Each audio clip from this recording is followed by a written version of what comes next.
오늘 우리에게 주시는 하나님의 말씀 느헤미야 5장 1절부터 19절까지 말씀입니다. 느헤미야 5장 1절부터 19절까지의 말씀. 이제 봉독하겠습니다. 하나님의 말씀 경청하십시오. 백성 사이에서 유다인 동포를 원망하는 소리가 크게 일고 있다.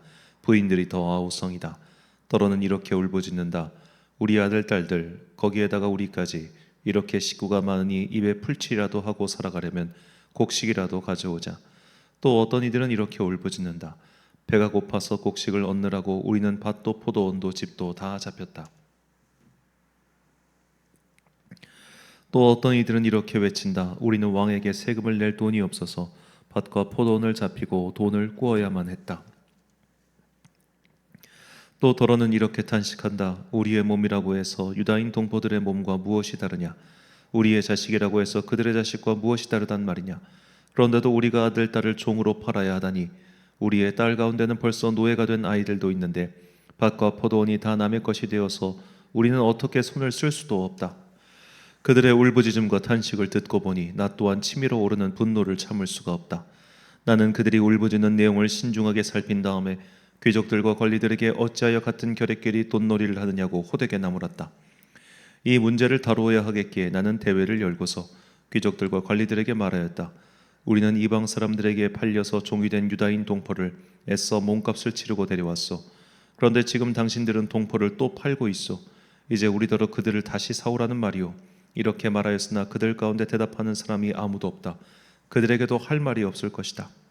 내가 말을 계속하였다. 당신들이 한 처사는 옳지 않습니다. 이방이 원수들에게 웃음거리가 되지 않으려거든 하나님을 두려워하면서 살아야 합니다. 나도 나의 친족도 그리고 내 아랫사람들도 백성에게 돈과 곡식을 구워주고 있습니다. 제발 이제부터는 백성에게서 이자 받는 것을 그만둡시다. 그러니 당신들도 밭과 포도원과 올리브 밭과 집을 오늘 당장 다 돌려주십시오. 돈과 곡식과 새 포도주와 올리브 기름을 구워주고서 받는 비싼 이자도 당장 돌려주십시오. 그들은 대답하였다. 모두 돌려주겠습니다. 그들에게서 아무것도 받지 않겠습니다. 말씀하신 대로 다 하겠습니다. 나는 곧 제사장들을 불러 모으고 그 자리에서 귀족들과 관리들에게 자기들이 약속한 것을 서약하게 하였다. 나는 또 나의 주머니를 털어보이면서 말하였다. 이 서약을 지키지 않는 사람은 하나님이 그 집과 재산을 이렇게 다 털어버리실 것입니다. 그런 자는 털리고 털려서 마침내 빈털터리가 되고 말 것입니다. 내가 이렇게 말하자 거기에 모인 모든 사람이 아멘하며 주님을 찬양하였다. 백성은 약속을 지켰다.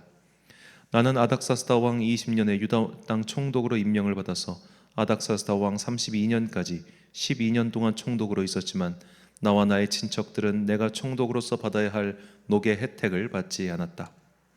그런데 나보다 먼저 총독을 지낸 이들은 백성에게 힘겨운 세금을 물리고 양식과 포도주와 그 밖에 하루에 은 40세겔씩을 백성에게서 거두어들였다. 총독들 밑에 있는 사람들도 백성을 착취하였다. 그러나 나는 하나님이 두려워서도 그렇게 하지 않았다. 나는 성벽 쌓는 일에만 힘을 기울였다. 내 아랫사람들도 뜻을 모아서 성벽 쌓는 일에만 마음을 썼다. 그렇다고 우리가 밭되기를 모은 것도 아니다. 나의 식탁에서는 주변 여러 나라에서 우리에게로 온 이들 밖에도 유다 사람들과 관리들 150명이나 나와 함께 먹어야 했으므로 하루에 황소 한 마리와 기름진 양 6마리, 날짐승도 여러 마리를 잡아야 했다. 또 열흘에 한 차례씩은 여러 가지 포도주도 모자라지 않게 마련해야만 하였다. 그런데 내가 총독으로서 마땅히 받아야 할 녹까지 요구하였다면 백성에게 얼마나 큰 짐이 되었겠는가. 나의 하나님, 내가 이 백성을 위하여 하는 모든 일을 기억하시고 은혜를 베풀어 주십시오. 아멘. 12년 무임금 노동자의 마음이란 제목으로 하나님의 말씀 선포하겠습니다. 어떤 조직이든 리더는 그 조직에 대해서 무한한 책임을 지죠. 어떤 분이 말씀하시길 사장, 그러니까 가게를 개업한 사장은 매장을 내서 자기 돈 벌 생각을 하는 것보다 먼저 직원에게 월급을 주는 사람이다. 이렇게 정체성을 잡아야 된다는 그런 말을 하신 적이 있습니다. 내 몫의 급여를 먼저 챙기는 게 사장이 아니라 직원들의 월급부터 먼저 챙기는 것. 그러니까 모든 업종의 사장들은 일종의 고정 지출비를 먼저 계산을 하고 일을 하는 거지, 자기 받을 목, 내 월급 얼마, 그 다음에 고정 지출 생각하면 어리석은 사람이라는 거죠. 자, 그렇기 때문에 결국 어떤 조직의 리더는 지출, 소비, 그리고 수입, 이런 모든 것들을 다 고려하면서 자기 몫을 최대한 키울 것이 아니라 결국에는 조직이 잘 운영돼서 그 결과로서 나의 몫이 커지는 걸, 그걸 바라야 되는 사람이라 이 말입니다. 하지만 일개 사업장이 아니라 국가 단위를 운영하는 사람이 자신의 월급까지 줄이는 정도가 아닌 그야말로 무임금으로 일하는 경우가 얼마나 되겠습니까? 우리가 아는 국가의 운영자 혹은 독재자들을 보십시오. 나라는 찢어지게 가난해도 자기 몫을 챙기는 것은 조금도 주저함이 없지 않습니까? 예전에 우리나라 한 전직 대통령께서 재직 기간 중 국가의 급여를 받지 않으신 적이 있었습니다. 그게 잠시간 화제가 되기도 했는데 그것은 아마도 그분께서 이 역대 대통령 중에 당선되기 전부터 손에 꼽을 만한 성공한 분이었기 때문이기도 할 겁니다. 그렇다고 해도 연간 2억 원이나 되는 급여를 거절하는 것은 결코 쉽지 않았겠죠. 그러니까 돈이 있어도 급여를 안 받는 건 좀 별개의 문제라는 겁니다. 이게 돈을 더하기 위해서 급여를 받는다기보다는 솔직히 급여를 받는 사람 입장에서는 이것이 자신의 노동에 대한 정당한 대가이기 때문에 받는 거예요. 자신의 재산을 불리려는 목적보다는 그 정당한 대가, 그것을 통해서 자신이 어떤 일을 하고 있는지, 사실은 또 책임감의 문제도 있기 때문에 급여를 무조건 받지 않는 것이 능사는 아닙니다. 하지만 느헤미야는 내가 이 나라를 위해서, 이 민족을 위해서 지금 이것을 받아서는 너무 사람들이 고통스럽겠다 해서 그가 총독으로 부임한 기간 동안 그는 월급을 받지 않습니다. 본문 14절 말씀. 또한 유다 땅 총독으로 세움을 받은 때 곧 아닥사스다 왕 제20년부터 제32년까지 12년 동안은 나와 내 형제들이 총독의 몫을 먹지 아니하였느니라. 아멘. 자, 느헤미야는 총독으로 일하는 동안 월급을 받지 않았습니다. 우리가 그 당시 페르시아 제국에서 이 총독의 임금 체계가 어떤지는 알 수 없지만 아마도 둘 중 하나였겠죠. 중앙정부에서 지방의 총독에게 급여를 주거나 아니면 지방에 있는 총독들이 그 지방에서 걷어들인 세금으로 자기 몫을 받거나. 근데 본문을 보면 아마도 후자, 즉 그 총독 그쪽 지방에서 세금을 걷어서 그것으로 이제 자기 급여를 삼아야 했던 것 같습니다. 자, 세금이라고 하는 것은 비단 그 지도자 혹은 대표자의 월급뿐만 아니라 사실 운영하는 데 필요한 모든 자금이라고 할 수 있겠죠. 그러니까 느헤미야도 그와 딸린 소위 말해 국가를 운영하기 위한, 얘가 총독으로서 직무를 하기 위한 최소한의 세금과 운영 비용이 필요했습니다. 본문 18절 말씀. 매일 나를 위하여 소 한 마리와 살진 양 6마리를 준비하며 닭도 많이 준비하고 열흘에 한 번씩은 각종 포도주를 갖추었나니 비록 이같이 하였을지라도 내가 총독의 녹을 요구하지 아니하였음은 이 백성의 부역이 중함이었더라. 아멘. 자, 매일 그가 소 한 마리를 먹을 수는 없죠. 이게 최소한 150여 명분의 몫이었다는 겁니다. 그러니까 그뿐만 아니라 같이 밑에서 일하고 있는 사람들, 그 사람들도 월급을 안 줄 수는 없잖아요. 그건 너무나 불합리한 처분이기 때문에 밑에 사람들은 어쩔 수 없이 급여가 나가고 또 그들의 몫의 음식이라든지 최소한의 비용은 있지만 여기서 참아내가 이렇게 어려운데 내 월급까지 받을 수는 없다. 물론 그의 급여가 전체 세금에서 차지하는 몫이 얼마나 되는지는 우리가 알 수 없습니다만 그 마음이 중요하다는 거죠. 내가 정말 당신들 너무너무 어려운 거 알고 있는데 그럼 내가 이거라도 안 받고 이렇게 일을 하겠다라는 겁니다. 느헤미야가 이렇게 12년 동안 무임금으로 노동한 것은 조금이나마 세금을 줄여서 그런 세금에 신음하는 동포들을 구하기 위해서였습니다. 그리고 그 유다 지역의 전체에 공포하기를 당분간은 빌려준 돈에 대해서 이자를 받지 않고 심지어 어떻게 보면 저당 잡힌 땅을 그냥 무상으로 돌려주는 희년을 일이 그냥 어떻게 보면 선포를 한 것이죠. 느헤미야의 이런 조치가 사실 받아들여질 수 있었던 것은 그가 자신의 급여를 받지 않을 정도로 앞장서서 헌신적으로 일했기 때문입니다.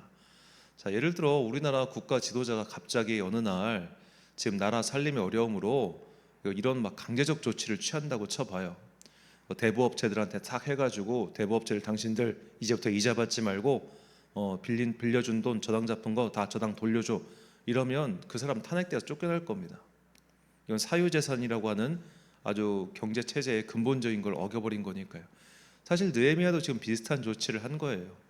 느헤미야의 조치는 사실 안식년과 희년의 율법을 준수시킨 건데, 안식년과 희년은 50년마다 한 번씩 돌아오는 건데 지금 느헤미야는 이걸 총독의 권한으로 지금 해라고 사실을 되게 세게 밀어붙인 겁니다. 근데 밀어붙이면서도 할 말이 있었어요. 지금 동포들이 이렇게 어렵고 나는 그래서 지금 임금도 받지 않는데 너희들이 지금 이렇게 동포들의 어려운 삶을 외면하고 너희들 귀족들 부유한 사람들 이렇게 이자를 받아가면서 고리대금으로 배를 불리는 게 옳아? 이건 하나님 보실 때 옳지 않아. 그러니까 이거 시행하자 해가지고 그 율법을 시행을 한 겁니다. 그가 이렇게 단호하게 할 수 있었던 것은 먼저 솔선수범해서 12년간이나 무임금으로 일을 할 수 있는 그런 마음의 자세와 준비가 되어 있었기 때문이죠. 자, 우리는 여기서 12년 동안 임금 안 받고 일한다? 이것도 박수 칠 만한 일이지만 도대체 그가 어떤 마음으로 그 시간을 버틸 수 있었을까? 이것을 한번 생각해 봐야 합니다. 자, 1년 동안 급여 안 받으라고 해도 힘든 판국인데 무려 12년이라니요. 물론 그가 페르시아의 고관으로서 그동안 쌓아놓은 나름 재산도 있었을 테지만 그래도 이게 쉬운 일은 결코 아니지요. 목사님들 중에 따로 직업이 있으신 분들, 그분들은 이렇게 교회에서 사례비를 받지 않고 목회하시는 분들이 특히 개척교회 같은 경우는 왕왕 있습니다. 제가 이제 듣기만 한 분들은 이제 그 의사시거나 교수이시거나 또 이제 학교에서 교감이나 교장 선생님 그런 분들 중에 이제 목회를 하시는 분들이 계세요. 그분들은 이중으로 이렇게 급여가 나가면 안 되기 때문에 공무원들 같은 경우는 그래서 교회에서 사례비를 받지 않고 제가 사역하시는 걸 본 적은 있습니다. 자, 그것도 저는 대단하다고 생각합니다. 내가 아무리 부자여도요, 이거를 받지 않는 건 또 별개의 문제예요. 그런데 그가 이런 일을 이렇게 긴 세월 동안 할 수 있었던 것은 하나님께서 갚으시고 채워주신다는 분명한 믿음의 확신이 있었기 때문입니다. 본문 19절 말씀. 내 하나님이여, 내가 이 백성을 위하여 행한 모든 일을 기억하사 내게 은혜를 베푸시옵소서. 아멘. 자, 내가 한 일을 기억하사 은혜를 베푸소서. 자, 이 표현은 느헤미야에서 앞으로 종종 등장합니다. 느헤미야는 힘든 순간이 있을 때마다 진짜 이 일 못하겠다라는 그런 마음이 들 때마다 이 기도를 드렸습니다. 내가 한 일을 기억하사 은혜를 베푸소서라고 말이지요. 우리는 이 느헤미야의 기도를 마음속 깊이 새겨봐야 합니다. 느헤미야는 살아계신 하나님을 신뢰했습니다. 그분께서 당신의 뜻을 따르는 선한 자들에게는 선한 역사로, 하나님의 뜻을 거스르며 사는 악인들에게는 심판의 역사를 이루어 주실 것을 분명히 믿었습니다. 우리에게 과연 이런 분명한 믿음이 있는가? 그리고 우리는 하나님, 내가 지금까지 주님을 위하여 이렇게 살았습니다. 그러니 주님, 나에게 이런 복을 주십시오. 주님, 내가 주님 앞에서 지금까지 이렇게 살아왔으니 주여 이것을 기억하사 내게 은혜를 베푸소서라고 그렇게 기도할 수 있는 항목이 있는지, 그렇게 기도할 수 있는 나의 헌신과 희생과 섬김과 봉사가 있는지, 나는 정말로 주님 앞에 당당히 이런 기도를 드릴 수 있을 만큼 주님을 기쁘시게 하며 살았는지, 우리는 오늘 이 느헤미야의 헌신 앞에서 나는 과연 저렇게 할 수 있을까? 또는 나는 과연 저렇게 한 것이 있는가? 이것을 돌아봐야 할 것입니다. 이사야 선지자는 이처럼 느헤미야처럼 하나님의 말씀에 순종하며 그분께 헌신한 자들이 받을 복에 대해서 다음과 같이 노래하였습니다. 이사야 61장 6절부터 9절까지 말씀 제가 봉독하겠습니다. 오직 너희는 여호와의 제사장이라 일컬음을 받을 것이라. 사람들이 너희를 우리 하나님의 봉사자라 할 것이며 너희가 이방 나라들의 재물을 먹으며 그들의 영광을 얻어 자랑할 것이니라. 너희가 수치 대신에 보상을 배나 얻으며 능욕 대신에 몫으로 말미암아 즐거워할 것이라. 그리하여 그들의 땅에서 갑절이 나옵고 영원한 기쁨이 있으리라. 물은 나 여호와는 정의를 사랑하며 불의의 강탈을 미워하여 성실히 그들에게 갚아주고 그들과 영원한 언약을 맺을 것이라. 그들의 자손을 문나라 가운데에 그들의 후손을 만민 가운데에 알리리니 무릇 이를 보는 자가 그들은 여호와께 복받은 자손이라 인정하리라. 아멘. 사랑하는 천안광성교회 성도 여러분, 그리고 이 새벽을 함께 깨우고 계신 귀한 주님의 자녀 여러분, 느헤미야는 분명히 하나님을 위하여 이토록 헌신한 것들이 있었습니다. 그의 12년의 무보수의 헌신은 정말로 대단한 것이죠. 이제 우리의 삶을 돌아봅시다. 또 지난 우리의 믿음의 삶과 또 앞으로 우리가 걸어가고 싶은 그 믿음의 궤적을 살펴봅시다. 나는 하나님께 주여 내가 한 일을 기억하사 내게 은혜를 베푸소서라고 말할 만한 그런 것을 주님께 드린 적이 있습니까? 그런 헌신과 섬김과 봉사와 열정을 주님께 드린 바가 있습니까? 그렇다면 그것을 가지고 다시 한번 주님께 기도해 보십시오. 주님, 제가 과거에 주님을 위해서, 하나님 나라를 위해서 이런 일들을 했습니다. 그러니 주님, 그것을 기억하사 내게 은혜를 베푸소서라고 당당하게 요구하고 또 기도하십시오. 만약 하나님 보시기에 이것도 부족하고 저것도 부족해서 주님, 제가 감히 그런 것을 요구할 자격이 없습니다 라는 마음이 생기시거든, 그렇다면 앞으로 내가 이 느헤미야처럼 무엇으로 나는 주님께 헌신하며 또 무엇을 드릴 수 있을까, 그것을 묵상해 보십시오. 그리하여 마침내 우리가 하나님의 나라의 거룩한 제사장으로서 그저 녹봉을 취하는 것이 아니라 주님께 무언가를 더 드리기 위해서 노력할 때 주님께서는 우리가 드린 그 오병이어와 같은 작은 것을 사용하사 하나님 나라의 놀라운 일을 이루어 가실 겁니다. 이처럼 하나님의 도구로서 놀라운 기적의 주인공들이 되는 여러분과 제가 되시길 주의 이름으로 축원합니다. 기도하겠습니다. 사랑과 은혜가 풍성하신 아버지 하나님, 느헤미야는 12년 동안 임금을 받지 않고 오직 하나님만을 바라봤기 때문에 충성하였습니다. 우리에게도 이런 믿음의 증거가 있게 하여 주옵소서. 내가 주님을 위하여, 내가 당신을 위하여, 하나님 나라를 위하여 수고하고 헌신한 것이 있다면 주님, 그것을 기억하사 내게 은혜를 베풀어 주옵소서.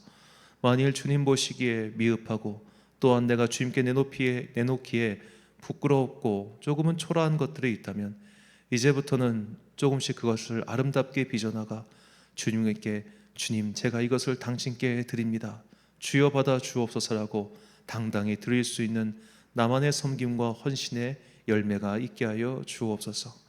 그를 통하여 우리가 주님을 기쁘시게 하며 무엇보다 주님께 받을 상을 바라보며 살아가는 당신의 자녀들 되게 하여 주옵소서. 일주일의 업무를 시작하는 월요일입니다. 오늘도 아침 일찍부터 각자의 일터로 나아가서 열심히 일하는 당신의 자녀들 돌봐주시고 그들에게 날마다 새 힘을 내려주사 일상에 찌들지 않고 세상에 악해지지 않는 주의 거룩한 용사들 되게 하여 주옵소서.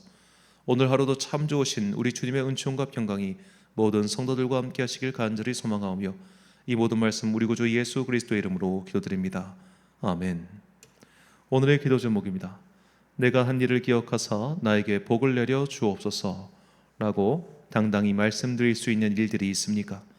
내가 하나님 앞에서 정말 잘했다, 칭찬받을 만하다 라고 할 수 있는 일이 무엇인지 생각해 보시고 그 일을 가지고 하나님께 축복을 구하십시오. 오늘 주신 기도의 제목 가지고 기도와 묵상에 힘쓴 하루 되시길 바랍니다. 기도하겠습니다.